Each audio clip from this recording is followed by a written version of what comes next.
toujours connecté. 91.8 FM.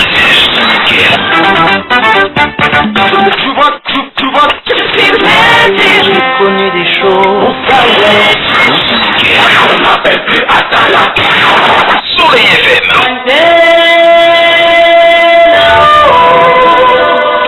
J'aime bien. Ce soir on est là, je fais le bilan. 91.8. Radio Soleil, la radio communautaire des Mindou.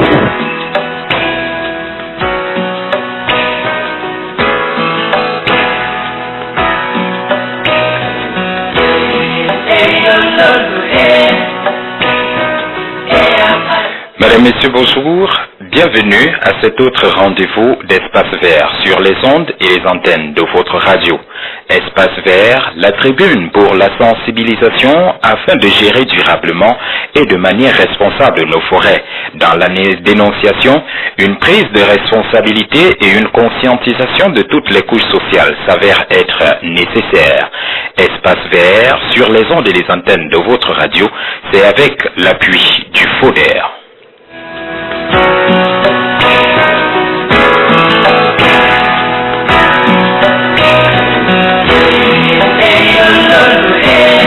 L'application de la loi est essentielle à une bonne gouvernance, mais la mise en œuvre de lois non adaptées peut avoir des conséquences plutôt négatives que le fait de ne pas en disposer du tout.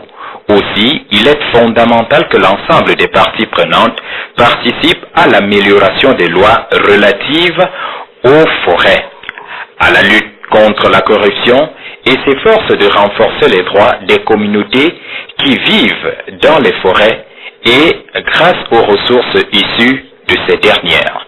Vous l'aurez compris, Madame, Messieurs, c'est Espace Vert. L'équipe qui vous tiendra compagnie se compose de Sa Majesté Richard Zenglentou à la supervision générale, Jean-Joël Zokmembida à la mise en onde.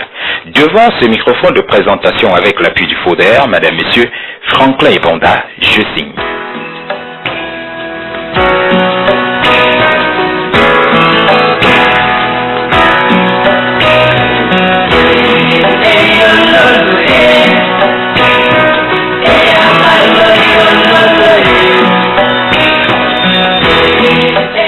Le plan FLECT impose à l'Union européenne d'adopter 4 différents types d'actions, à savoir définir ce que la gouvernance des États membres de l'Union européenne devrait et ne devrait pas acheter, politique européenne en matière de marché public, s'attaquer aux financeurs situés dans l'Union européenne de l'abattage de bois illégal, procédure de surveillance financière ou financial due diligence, adoption et application d'un nouveau règlement européen visant à garantir la légalité du bois utilisé au sein de l'Union européenne. On parle ainsi de règlement de bois de l'Union européenne. Et enfin, ce qui est encore plus important, le plan FLECT lutte contre la mauvaise gouvernance forestière au moyen de la conclusion d'abord de partenariats volontaires avec les pays producteurs de bois. Il va donc sans dire que toutes ces démarches sont mises sur pied afin d'améliorer la gouvernance forestière et de lutter contre l'abattage illégal. L'Union européenne s'est donc adopté un plan qui associe des mesures visant à appliquer la législation forestière à des mesures en matière de gouvernance et d'échanges commerciaux. Dans cet extrait qui va suivre, on vous permettra simplement de comprendre ce que c'est la dénonciation, la prise de conscience et surtout l'attitude à adopter quand on vit en zone forestière. Gérer durablement et de manière responsable nos forêts est un gage pour tous. Écoutons plutôt, Madame, Monsieur, et on se retrouve tout de suite après.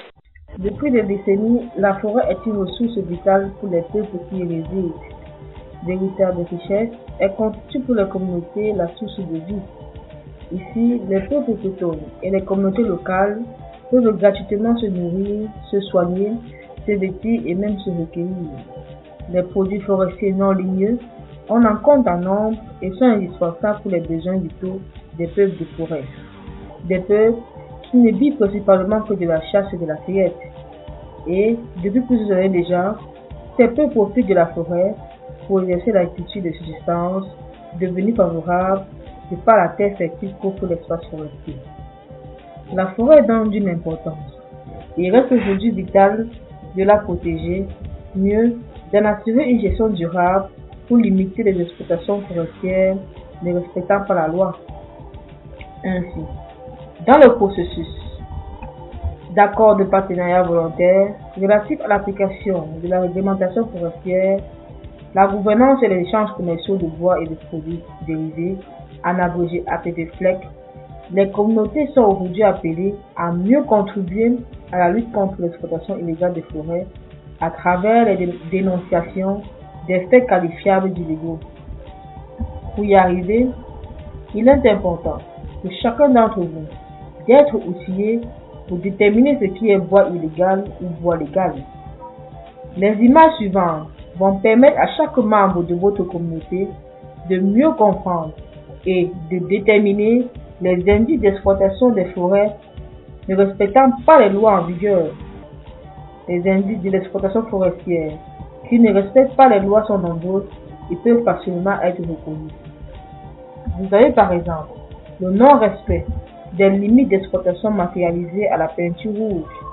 En effet, l'espace forestier que l'État a attribué à un exploitant doit être délimité et les arbres situés sur les limites doivent être badigeonnés à la peinture à l'huile rouge. L'espace de la forêt qui doit être exploité au cours d'une année doit également être délimité pour permettre aux populations de bien connaître les limites de leur activité agricole. Les billes de bois abandonnées dans un parc à bois constituent également des indices d'exploitation forestière illégale. Les inscriptions sur la bille ou sur la touche de l'arbre abattu sont faites à la peinture par l'exploitant et ensuite sous forme d'empreinte par un instrument appelé marteau du forestier. Lorsque les billes sont recouvertes d'herbe, cela montre qu'elles sont abandonnées. Vous pouvez également établir que la bille est abandonnée en regardant la date d'abattage inscrite sur la bille. Si par exemple en 2015, vous tombez sur des billes de bois sur lesquelles est inscrit l'année 2011, alors la conclusion est claire, le bois a été abandonné. Et en plus de la date d'abattage inscrite sur la souche ou sur la bille, vous pouvez également lire d'autres informations, notamment le nom de l'entreprise qui exploite le bois ou mieux qui a coupé le bois, le numéro de l'espace forestier attribué à l'exploitant par l'État, le numéro du DF10 de l'article annuel du couple pour les UFA, le numéro de l'arbre abattu, le numéro de la bille pour ce qui est des billes uniquement et la date d'abattage de l'arbre. Ce sont là tous ces éléments qui vous permettent de savoir que le bois est correctement marqué ou pas. Sans ces éléments, alors vous pouvez conclure que le bois n'est pas marqué. Donc, pour conclure que le bois marqué est abandonné, vous devez vous appuyer sur les indices tels que les herbes qui ont envahi le bois, la date d'abattage, le numéro de l'article annuel de coupe. Pour appuyer votre dénonciation, prenez le temps de compter les touches et les billes que vous observez. Toutefois, ne confondez pas bois abandonné et bois échoué. Regardez cette image de bois tombé sur la route.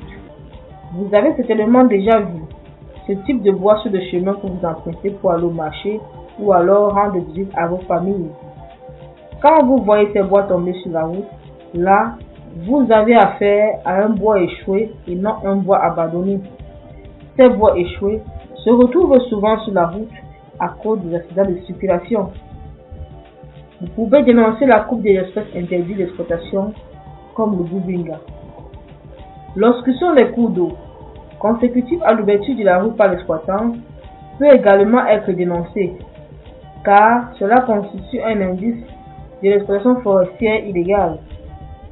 L'abattage à moins de 30 mètres de distance d'un cours d'eau ou d'un marécage doit aussi être dénoncé. Une souche d'arbre abattue située à moins de 30 mètres d'un cours d'eau est un signe d'illégalité. Cette dernière image montre une souche. Il s'agit de la partie de l'arbre qui est restée enracinée au sol.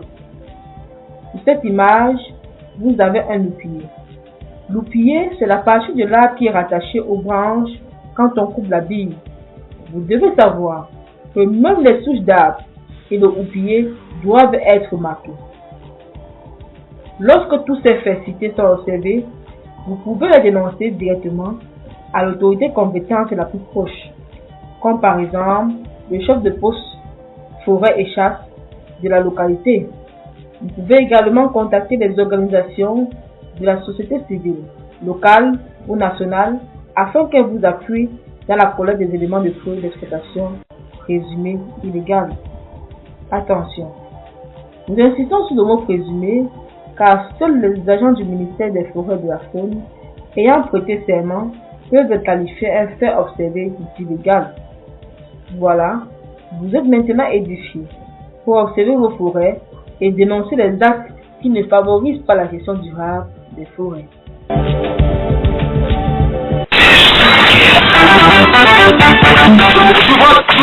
Je connais des choses.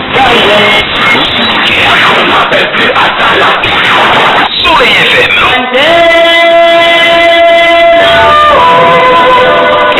J'aime bien Atala. Ce soir on est là, je fais le bilan. 91,8.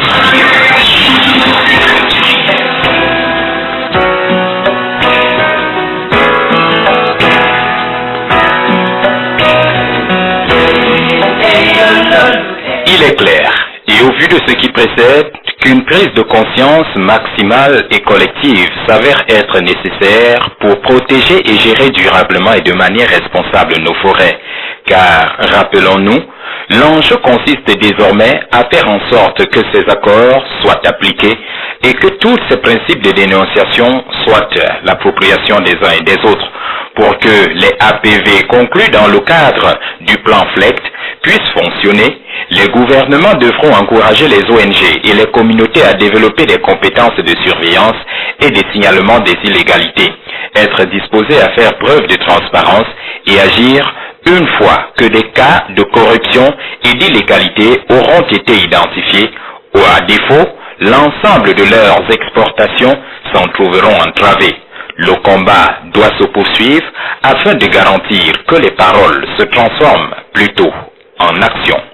Madame, Messieurs, Espace Vert s'achève.